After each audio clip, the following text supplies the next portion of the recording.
Welcome back into the Dick and Dealers Postgame Scoreboard show right here on the Fan Sports Network. I'm Joe Fisher III. Jordan Schultz rocking with me as always, and rocking with us right now is Anthony freaking Newman.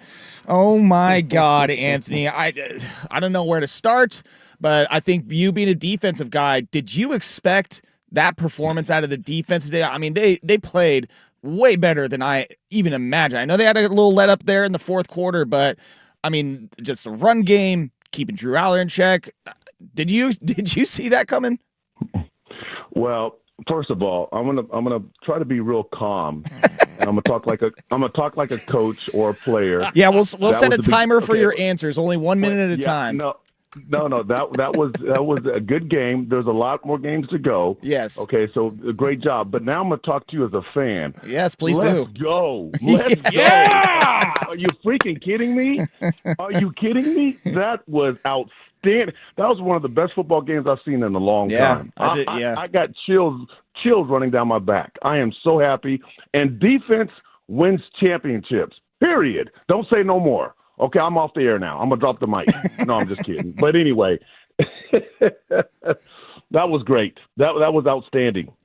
It was, you play 4 quarters of football, then you go to overtime. You're still playing. Now, Penn State, hey, they're moving the ball. They're scoring. They had 3 points going into the fourth quarter.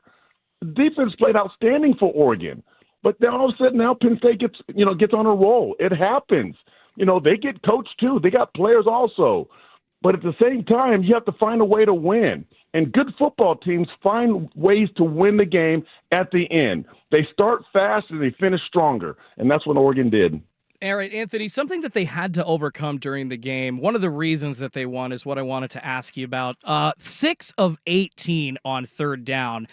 And that wasn't necessarily because Oregon was playing bad. I thought, and I think I know exactly what you're going to talk about, relentless pursuit, the RP. I think that was because the relentless pursuit to the ball by Penn State's defense, frankly, Oregon's defense as well, but I'm keying in on all the times that they got stopped on 3rd and 4, 3rd and 6, right at the half yard before getting to that first down line. They had so many 4th and shorts. I think Coach Lanning said that they need to add some new plays to that 4th and 1 playbook because they used the Rolodex completely tonight.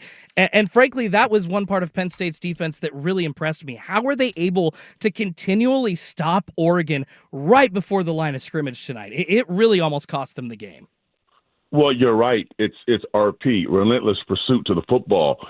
So, we always say one guy can't beat you. That's why you have to get everyone to the ball. If the quarterback's going to run the football, if you throw the ball to a receiver out wide, you got to get there. You got to stop him. And if you get, a ton of guys to the football, he may make a few guys miss or he may bounce off a few guys. But if everybody's there, he's going to eventually stop. And that's what, both defenses did that, but Penn State did it well. I mean, Dante Moore was running the ball, and that was great. You got a running quarterback.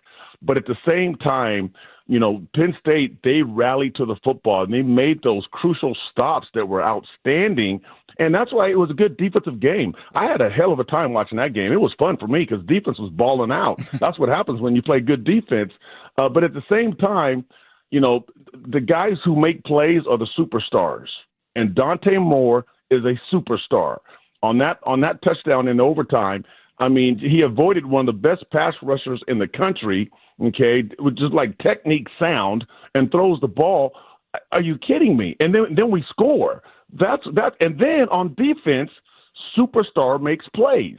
He read the play. He knew the play was coming. I could tell. He understood what play was coming, and he was in the right spot, was able to get some vertical, get up there and make that interception. Wow, outstanding.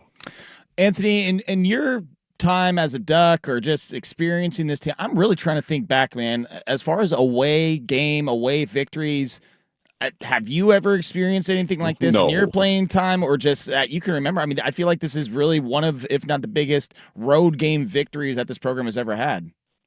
Well, Oregon played Ohio State, what 3 years ago and beat them there? Yeah. At Ohio State. I think that was, I can't remember. Time flies.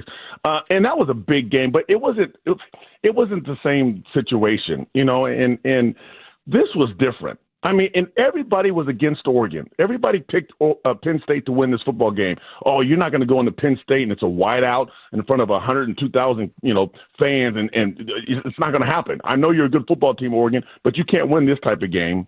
And what? Say that again? Tell me that again. What did you say? It's just this. Listen here. This is important. I was talking to some coaches, and I'm not going to say their names, before the season started, and they told me, Anthony, this team is different. That we got some dudes on this football team. I'm like, really? He goes, no, we really do.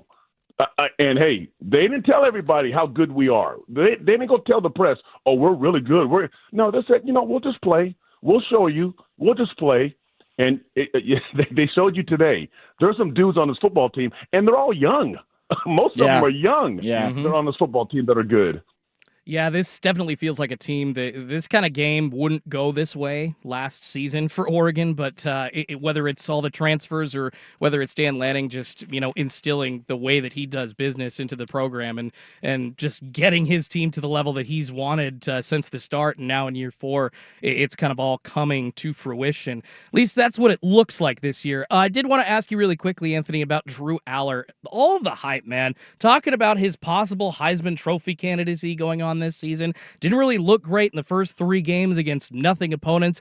Didn't really look great in today's game until like the 4th quarter. His stats got bumped up a little bit because of that big 30-yard touchdown pass, but I just thought Drew Aller looked overmatched. Tell me, Anthony, on the defensive end, you've seen great quarterbacks, you've seen crappy quarterbacks. Do you see Drew Aller as maybe not scared, but as confused as I do at times? Because he just didn't look like he was making the right decision a lot today.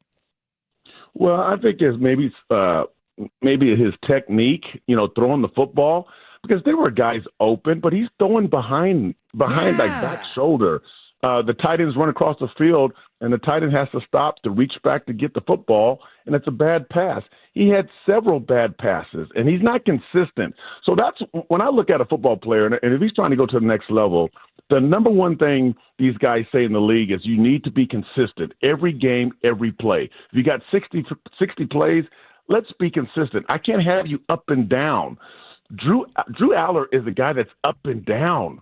I mean, all of a sudden he looks good, one series, and the next series he's overthrowing the guys, underthrowing the guys, making bad passes. And it's just like, okay, we can't have this at the next level. He's a good college football player, no doubt. Good quarterback. He can play, smart, has a lot of experience.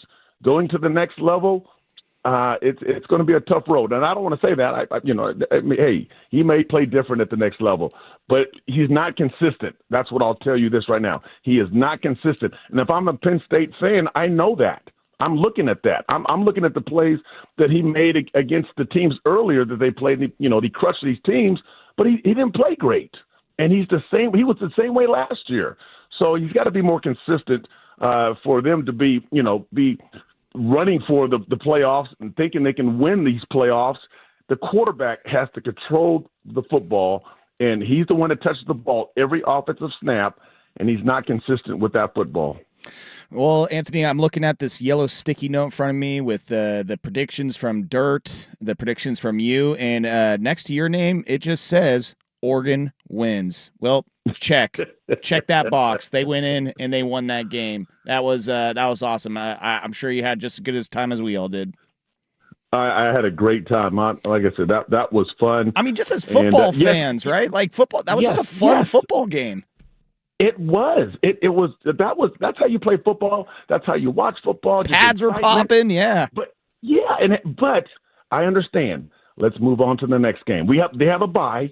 They need to rest up because they're beat up. They have a bye, and then they have to deal with Indiana. But it's on to the next game because there's a lot of football left. So if they would have lost that game, I would have been saying the same thing. Oh, there's a lot of football left. You got to move on. I'm saying that right now. They won the football game. It's a great win, but you have to move on. Yeah, and I said this to Dusty. I mean, bye week coming at a really good time because you got a good Indiana team coming down, but you definitely want to, ramp down the emotions after a game like this so you can kind of get refocused and back in on the task at hand, and that's winning the next one and the next one and having a great season. So appreciate you as always, man. It was nice seeing you today at the the Grand the bowling arcade there over on Grand Central Bowl. Yes, that's most fun. Definitely. That's fun. I heard you were a big fan of those sliders, huh?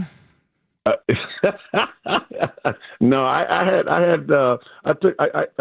ate a pretzel. That's what I had. Dirt was the one who had the sliders. He was the one that was eating the scraps, licking the plate. Yeah, I had the oven baked pretzel that was really soft. Really, it was really good. Yeah, he was eating. Matter of fact, they were about to take it away, and he was grabbing and telling, "No, that's mine. I want to eat that." No, he almost bit someone's fingers. So yeah, scraps. Oh, they're scraps. Do not take Dirt's chicken sliders away from him. I know, exactly. All right, dude. It was fun, though. It was a great time. Yes, definitely was. Well, get some rest, and we will catch up with you in a couple weeks because, as the Ducks have a bye week, we'll have one too. So get some rest, and, we'll catch you next time, man. Hey, thanks, guys. I appreciate it. All right. That was Anthony Newman, Oregon Ducks legend, former NFL pro, sharing his thoughts on the game. We've heard from Dusty. We've heard from Anthony. The YouTube chat is popping. The text line is popping. You can join in 503-864-6326. We've heard from those guys. Let's hear from you. Let's read some thoughts on the text line and YouTube chat. I've got a theory about the bye week that Oregon is coming into. I think that this might be an advantage that teams are going to start looking towards going forward. Just the feeling of a team versus another team that is going into a bye week versus coming off of a bye week. Let's take a look at that. Yeah, another case in that theory of playing fresh versus playing with a bye week.